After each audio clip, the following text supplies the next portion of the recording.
He's walking up now. Come on up. Come on up. You can drop the phone and come on up. Here he is. He just walked up now, and you can stand over here just a little bit so you can. There you go. There you go. So anyway, just if you're just tuning in here, Don Lemon, Jake Tapper, speaking to Ron Johnson, who is the head of the Missouri Highway Patrol, about exactly what went on. Jake, you got a question? Well, I have to say, like, seeing that huge militarized presence, I understand you need to keep the peace, and I understand that there are some bad actors, and I understand there's some just abject criminals out there, especially with the looting. But people in the community complain that that massive show of force that looks like the 101st Airborne has just come in and is occupying Ferguson, that might cause more problems than it solves. Show of force all in one place like that. I'm not saying there shouldn't be a law enforcement presence or even that big of one stretched throughout, but can you see why anybody would feel like They're under occupation. yeah, that's honestly the reaction we got from a lot of members of the community, like, we're not the enemy, why are they here like this? And I agree with you. Our peaceful protesters are not the enemy. They're not.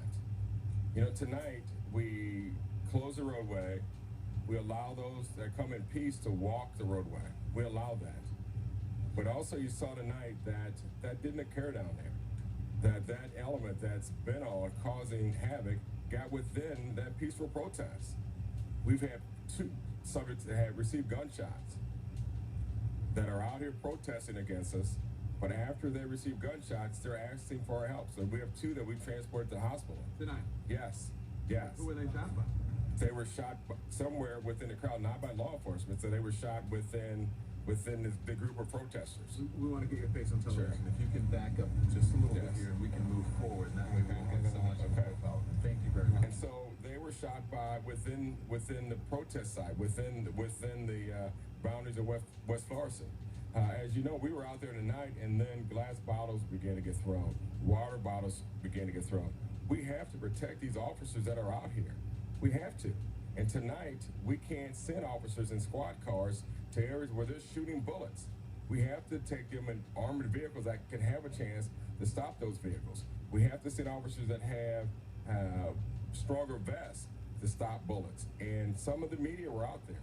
You guys may have not been out there. There was some media down there. When you talked between yourselves, they were out there where the gunshots were being fired. No, I was there. You're talking about near the Burnout convenience store. Yes, yes. Can I ask you something though? Because I met you the first night. Everyone was so happy that you were taking over, and they were hugging you and what have you. And I heard you last night, and I'm listening to you now. Last night you sounded defeated. Tonight you don't have that same thing in your voice that you had when I first met you. What's bugging you? What's the issue? Because something is on your mind. Something is going on, I know. What's on my mind is this has to stop. It has to stop. I don't want anybody to get hurt. I don't want an officer to get hurt. I don't want a citizen to get hurt. But we have to find a way to stop it. And our citizens are calling us. My phone, I'm getting texts. People are calling. People in the streets are saying, it's got to stop. It's got to stop. And we have to, because these people that have been on this aren't going to stop just by saying we're not going to be out there. If we said if we're going to go away, that's not going to stop, because if we all go away, they're going to be in this mall, and they're going to destroy this mall. So when we talk about a military action, that's not what that is. But the people, the peaceful protesters that decided, yes, this is what we want. We want to be able to have our protest. And they got that Thursday. And they went home. And that other group was, well, wait a minute. He's come in and changed your mind. We can't let him win. We can't let that philosophy win. And now we're going to combat that by doing what we do. And, one thing I'm going to ask is that the people that come in peace, that maybe at 4 o'clock you decide, I'm going to go home. I'm going to go home. All of us that come in peace, let us go home at 4 o'clock.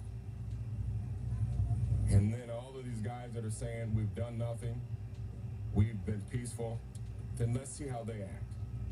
And I invite you talked about this military presence, we're doing too much. I invite you to hang with me tomorrow. I think either one of us would take you up on that offer. Grateful. Hang with me tomorrow. and I want you to see what I see. Okay? I'm not gonna have any other news station. You guys hang with me. Fine. Okay?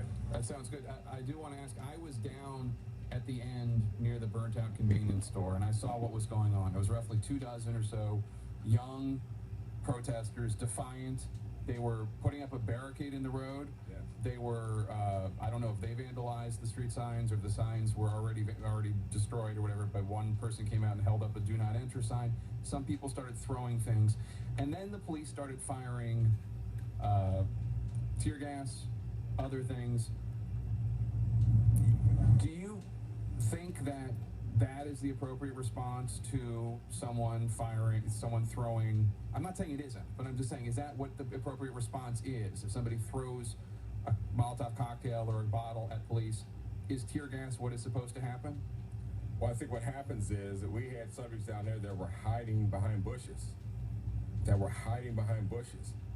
Officers can't walk toward that. So now you throw a rock or you throw a bottle and you bait me into coming in the darkness behind a bush, and now you fire a weapon. I would caution anyone that says, I'm willing to walk in the darkness toward a bush and risk my life for that. We can't do that. You know, one thing that you saw was we did deploy smoke, which has been a change. It's smoke. It's not tear gas. It's just smoke to get individuals to leave.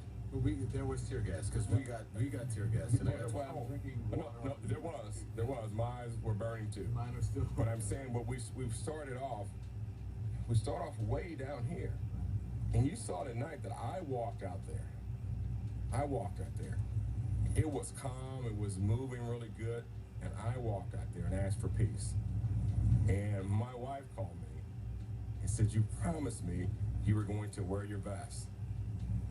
And I told her it wasn't time. There wasn't time.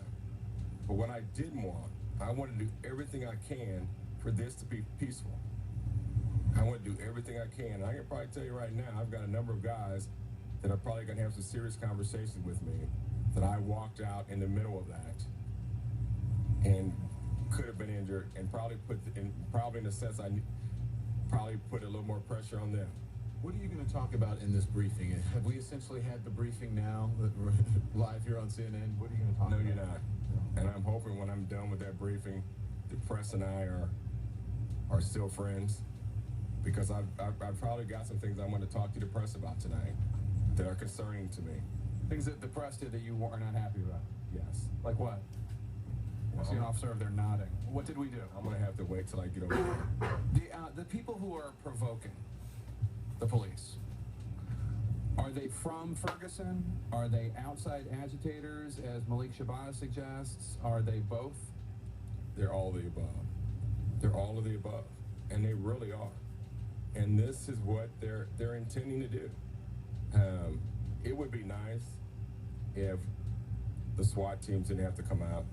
It would be perfect if no gas had to be deployed, no smoke had to be deployed.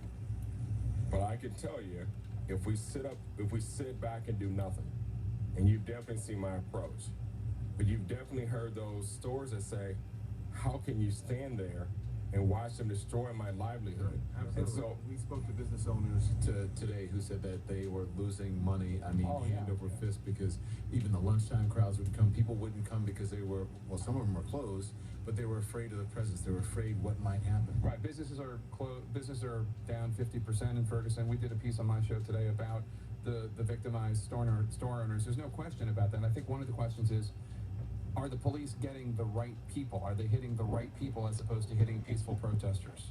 I think I know the people we arrested tonight weren't being peaceful. They weren't being peaceful. We had one gentleman who wouldn't move, and he threatened, if you guys touch me, I'm going to pull something out you're not going to like. I mean, so that gentleman had the all to do that. So they're not being peaceful. And I want you to remember the night when all the looting went on. Which night? I mean, there were a lot of them. Friday night. Friday night, okay. This past Friday night. Yes. You took over. Okay. Yes. And when they went into the liquor store and back into the meat store, and we didn't shoot any tear gas. We had officers lined up. We didn't have any big trucks out there. And you saw what they did. And we just stayed there. And we just stayed there. And the next day, the store owners that you were interviewing said, how did they just stand there and watch us? How did they stand there and just do that? And so, can we have it both ways? No. Is this what I want? But we stood there. We stood there and watched it. And I can tell you there were officers standing in that line who looked at me and said, how can you make us stand there and allow those businesses to be destroyed? Okay. Until this day, now, when I see those officers, they walk by me. And I guarantee there's some citizens who feel that same way.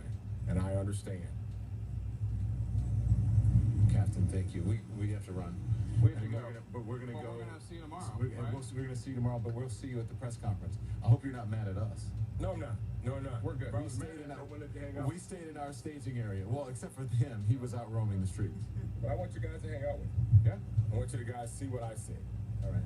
Okay? Thank you, Captain. All right. Done. We appreciate Thank it. you, sir. Thank you. All right, All right. Good to see you. Thank you very Thanks, much. guys. Thanks, officer. Captain Ron Johnson, the head of the Missouri Highway Patrol and also head of this. The guy takes our questions Yeah, yeah. every day. Absolutely. Every day. Yeah.